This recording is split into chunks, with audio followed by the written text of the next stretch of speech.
ஐயனார் துணை சீரியல்ல அடுத்த வர எபிசோட்ல குடும்பத்தோட சந்தோஷமா கோயிலுக்கு போறாங்க.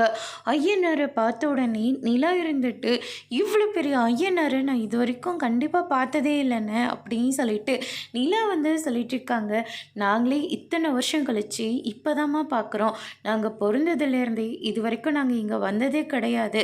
ஏதோ இந்த ஐயனார் தான் எங்கள் மேலே கருணை வச்சு இந்த இடத்துக்கு கூட்டிகிட்டு வந்திருக்காரு அப்படின்ற மாதிரி சேரன் வந்து சொல்லிட்டு இருக்காங்க. நடேசன் வந்து ஐயனாரவே உறுத்து பார்த்துட்டு இருக்காங்க. திடீர்னு அருவாளை எடுத்து சாமியாட்டம் ஆட ஆரம்பிக்கிறாங்க. நம்ம சேரன் சோழன் எல்லாம் பயங்கரமாக ஷாக் ஆகுறாங்க. அப்பா என்னாச்சு அப்படின்னு சொல்லிட்டு கேட்கவும், ஆமாண்டா நான் தாண்டா உன் அப்பன், இப்போதான் என்னை பார்க்கணுன்னு உனக்கு தோணுச்சா? இத்தனை வருஷமா ஏண்டா என்னை பார்க்க வரல அப்படின்னு சொல்லிட்டு சாமியாடி கேட்டுட்ருக்காங்க. அதுக்கு அடுத்ததாக மல்லிகா இருந்துட்டு, உண்மையாகவே இவருக்கு சாமி வந்துடுச்சா?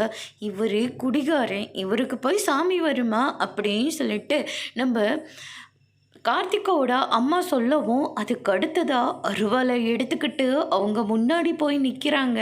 கார்த்திகோட அம்மா ரொம்பவே பயந்து போயிருக்காங்க. யாரை பார்த்து குடிகாரன்னு சொன்னேன்? என் பிள்ளைய இந்த நிலைமைக்கு ஆளாக்குனதே நீங்கள் தானே. நீயும் அண்ணனை சேர்ந்துக்கிட்டு என் பிள்ளைங்களை தங்க ஒரு இடம் கொடுக்காம அந்த வீட்டையே எப்படா அவங்க கிட்டே இருந்து பிடுங்கலான்னு சொல்லிட்டு வேவு பார்த்துட்டு இருக்க ஆளு தானே நீ அப்படின்ற மாதிரி சொல்கிறாங்க. அதோடு முடிச்சிருக்காங்க.